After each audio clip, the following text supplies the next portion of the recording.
이번에는 지난 시간에 이어서 공간의 투시에 대해서 한번 알아보도록 할게요.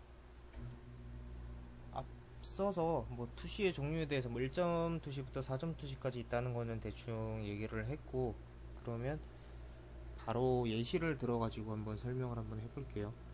먼저 공간 투시 같은 경우에는 1점 투시 같은 경우에 그리드선은 똑같아요. 이렇게 보조선들은 똑같은데 단지 공간이라는 의미이기 때문에 좀 더 넓은 의미로 받아들이면 될 것 같아요.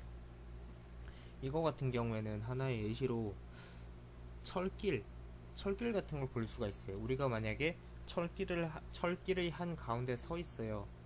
그러면 이 소실점 하나로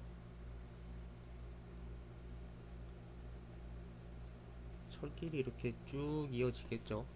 우리는 여기 서서 이렇게 앞을 바라보고 있어요.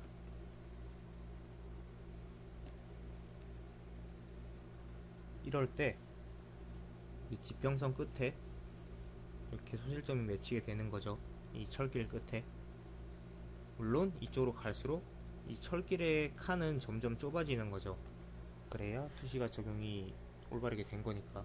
만약에 이 공간이 역으로 되어 있다면은 좀 많이 어색한 느낌의 투시가 될 거예요.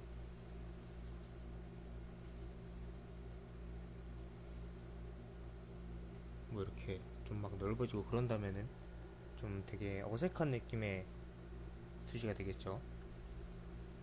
그래서 이런 거는 잘 주의를 해주셔야 돼요. 보통 그릴 때 그냥 소실점 하나로만 맞춰준다 생각하지 말고 그 공간감이 들도록 어떤 간격까지 같이 맞춰준다고 생각을 하면 될 것 같아요.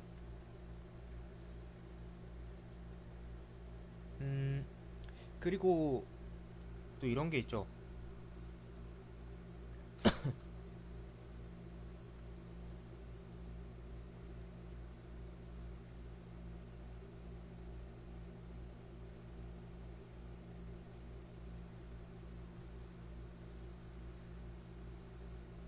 고속도로 달리다 보면은 터널이 나오잖아요.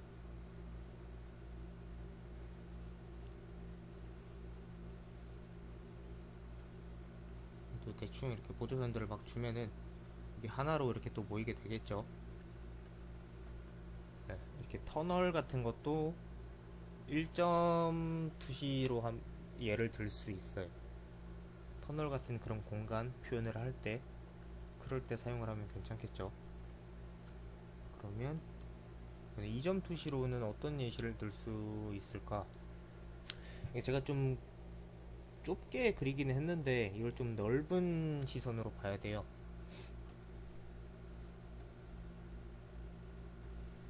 되게 넓은 공간이라고 치고 예시를 들면 우선은 이거는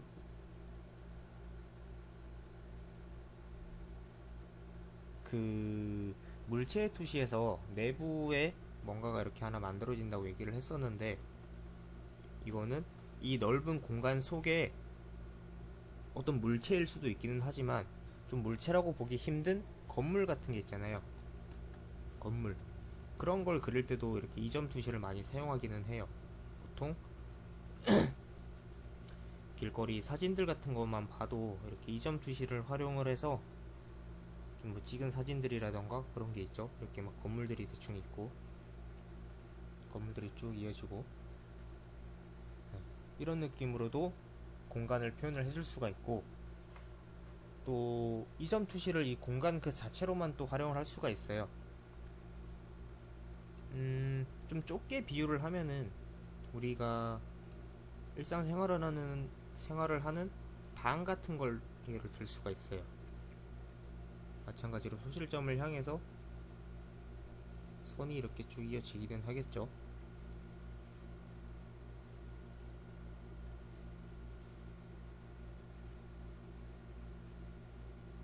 이 중에서 이제 실선으로 표시를 하면은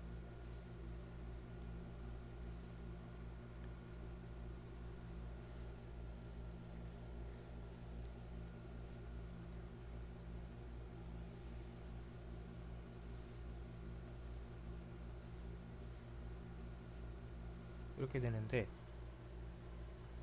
이게 우리의 방이 될 수도 있는 거죠. 뭐 여기에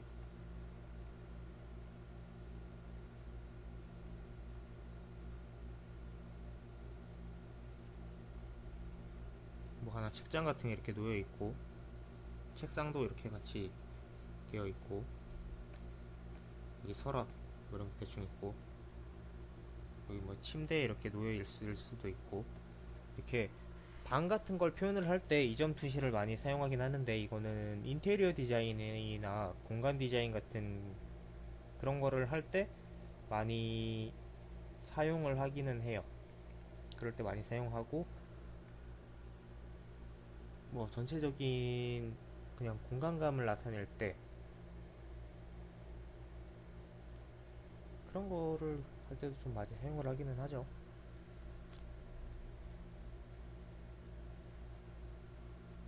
그리고 또 이제 3점 투시에 대한 예시를 한번 들어보면은, 이거는 한번 얘를 뒤집어 볼게요.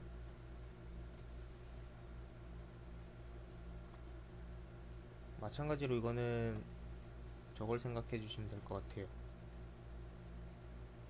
약간 좀 되게 큰 공간이라고 치고, 이 소실점을 원래 공간을 그릴 때는 지금 소실점이 여기 이렇게 있는데, 얘네들이 지금 이 캔버스 밖을 벗어나가지고 훨씬 더 멀리 있다고 생각을 하면 돼요. 그렇게 머릿속으로 대충 소실점을 정해놓고, 그리고 이 텐트지 종이 위에다가 그림을 그리면 돼요. 근데 이게 지금 그냥 보여드리는 용도니까 소실점을 대충 이렇게 캔버스 안에다가 표시를 해놓고 제가 그림을 짧게 그릴게요. 짧게 그린 다음에 그걸 확대를 한다든지 그런 식으로 할게요. 이거는 우리 사람의 시점으로 보면은 건물 하나를 마주보고 있을 때, 올려다보고 있을 때 그걸 한번 생각을 해보면 될 것 같아요. 공간을 표현할 때 그게 꼭 일단 물체 같은 거 하나를 볼 때는 뭐 건물이라고 생각을 하면 될 것 같은데, 공간을 생각을 한다면은 뭐 그냥 전체적인 엄청 탁 트인 공간에서 뭔가 좀 위로 솟아 올라가는 느낌? 그런 연출을 하고 싶을 때, 그럴 때 이런 3점 툰실을 사용을 하면 되겠죠. 우선은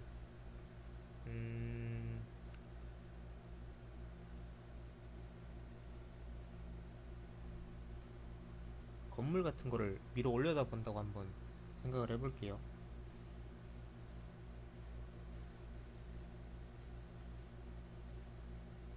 소실점을 향해서 선이 올라가야 되죠. 자꾸 이게 안에 있다라고 하는 거를 별로 안 하고 자꾸 밖에 있는 걸 상상해서 많이 했었으니까, 어떤 건물 같은 거를 우리가 극적으로 되게 표현을 할 때 이렇게 표현을 할 수도 있겠죠.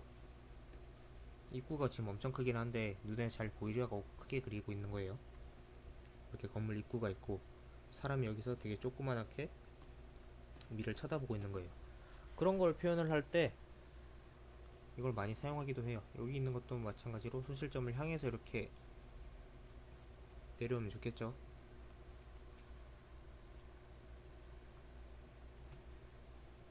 되게 작게 표현을 하면 이렇게 돼요. 소실점은 우리가 그리는 캔버스 바깥에 위치하고 있다고 생각을 하고 그림을 그려주면 될 것 같아요. 이게 캔버스. 이런 식으로 표현을 해줄 수도 있고, 전체적인 공간으로 본다고 했을 때는 어떤 느낌이냐면은, 이 지평선 위에 저희가 서 있어요. 지평선이든 수평선이든 이 위에 저희가 서 있어요. 그리고 위에 막 구름이 떠 있어요. 대충 좀 약간 극적인 효과를 주기 위해서 약간 이렇게 시공간이 조금 일그러드는, 쪼그라드는 그런 느낌으로 표현을 하면서 전체적인 극적인 분위기 연출을 할 수 있어요. 뭐 이런 거는 주로 영화 같은 걸 보면 많이 나오죠. 뭐 아이언맨이 도심 건물을 날아다닐 때, 뭐 그럴 때 시점의 다양한 변화라든지 그런 걸 보면서 알 수가 있고, 아니면 옛날에 아바타 같은 영화를 보면은 거기가 되게 극적인 공간 구조 연출이 많이 됐던 영화예요. 그 영화가. 그래서 그거를 예전에 만약에 영화를 본다고 하면 그런 쪽으로 해서 많이 보기도 했었죠. 네, 뭐 이렇게 대충 공간적인 3점 투시는 이렇게 이해를 하면 될 것 같아요. 4점 투시는 그 지난 시간에 물체 관련해서 같이 하면서 넘어갔기 때문에 특별히 뭐 설명할 게 없을 것 같아요. 그냥 그 이 공간 속에 아이고, 이 공간 속에 뭐 물체가 대충 있다거나 아니면 이 공간 전체의 느낌을 표현을 할 때 아까 얘기한 것처럼 그 안 보이는 곳 사각을 비춰주는 볼록 거울 같은 거 볼록 거울 같은 그런 분위기를 낼 때 그런 효과를 줄 때 참 괜찮을 것 같아요. 뭐 예를 들면은 어떤 만화 같은 걸 보면은 주인공의 눈이 있어요. 주인공의 눈이 있는데 이 눈 자체가 볼록 거울처럼 돼가지고 되게 이렇게 4점 투시가 들어가서 극적인 느낌으로 표현된 이 눈 속에 세상이 막 비춰지면서 그런 만화를 보신 분이 있을 수도 있을 거예요. 그런 걸 생각을 하면은 될 것 같아요. 4점 투시는 거의 안 쓰이니까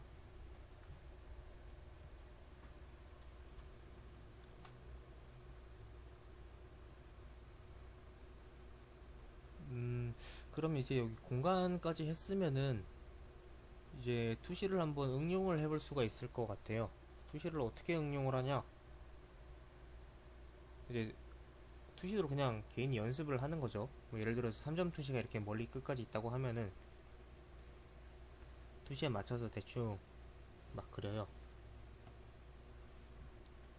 여기에다가 이제 투시 연습을 한다고 이제 보조선이 막 이렇게 바깥에 있는데 그걸 대충 이렇게 연장을 해서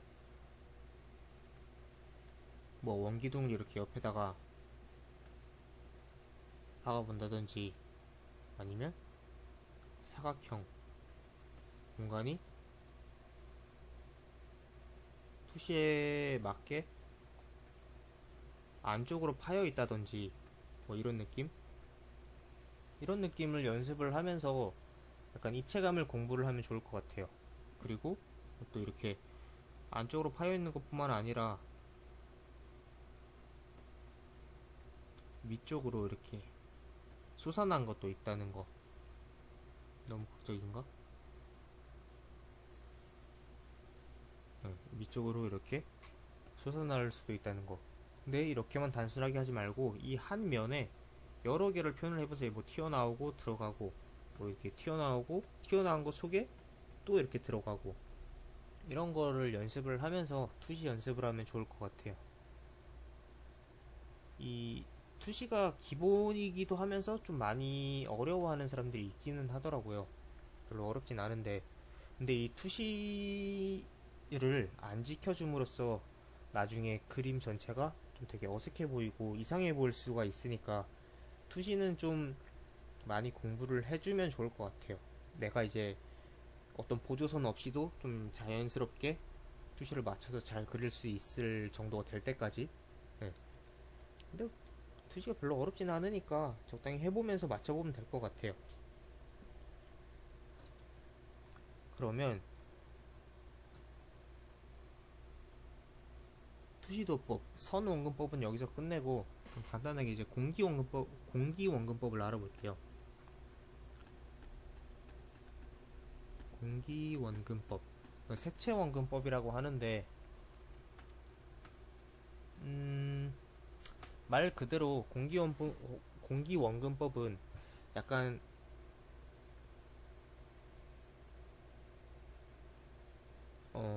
안개가 낀 듯한 느낌? 시야가 흐려지는 듯한 느낌? 멀리 있는 것일수록 네. 그런 거를 활용을 해서 좀 그림을 좀 극적으로 연출을 한다던가 아니면 극적이란다 또 분위기 있게 연출을 한다던가 그런 거를 할 때 주로 많이 쓰이는 것 같아요. 특히 배경 같은 거를 그릴 때. 근데 인물을 그릴 때도 그렇게 할 수는 있어요. 뭐 대충 이렇게 사람이 있어요. 있다고 쳐요. 사람이 있는데 보통 여기 있는 앞에 팔이잖아요. 앞에 팔이고 여기 있는 건 앞에 다리잖아요. 여기 있는 건 이제 뚜렷하게 그려요. 뚜렷하게 색채도 뚜렷하고 명암도 뚜렷하고 전체적으로 이렇게 윤곽이 잘 드러나게 뚜렷하게 그려요. 얼굴은 당연히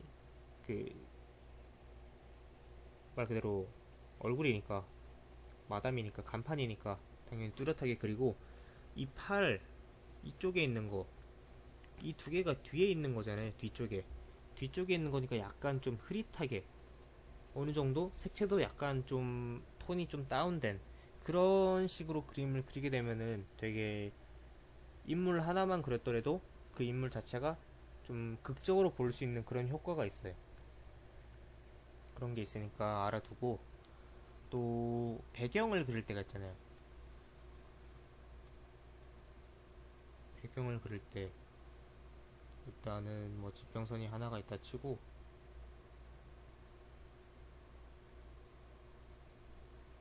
뒤쪽에는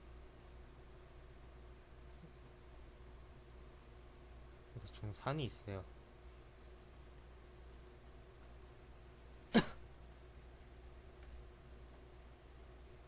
그리고 앞쪽에는 숲속이에요. 나무가 있어요.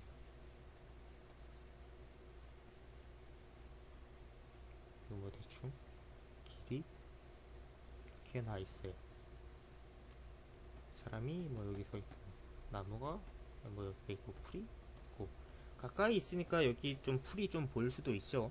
나무도 이렇게 크게 보이는데 하지만 이렇게 멀리 있는 경우에는 산에 나무가 없을 수도 있지만 나무가 대충 있다고 쳐요. 뭐 나무가 대충 이렇게 있어요. 이렇게 됐을 때 보통 앞쪽에 있는 나뭇잎 같은 경우에는 녹색을 띠거든요.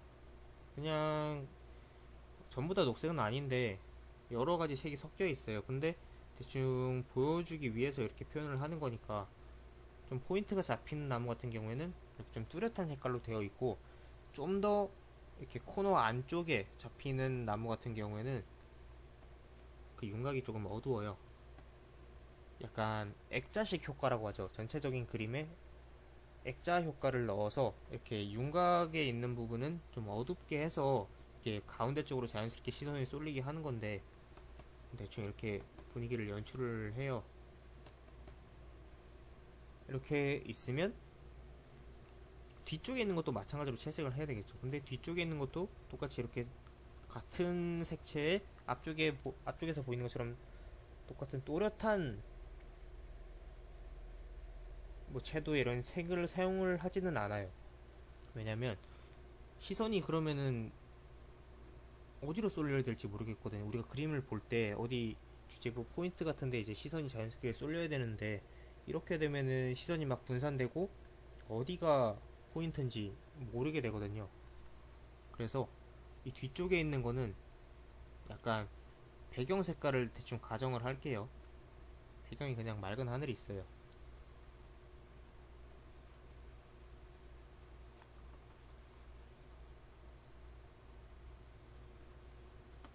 그냥 대충 이렇게 하늘이 있고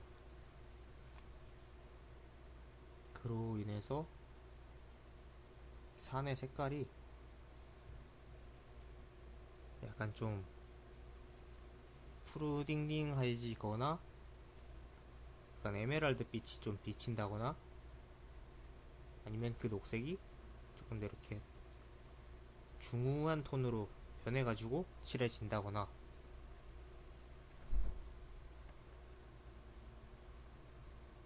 뭐 이런 느낌으로 대충 보면 될 것 같아요.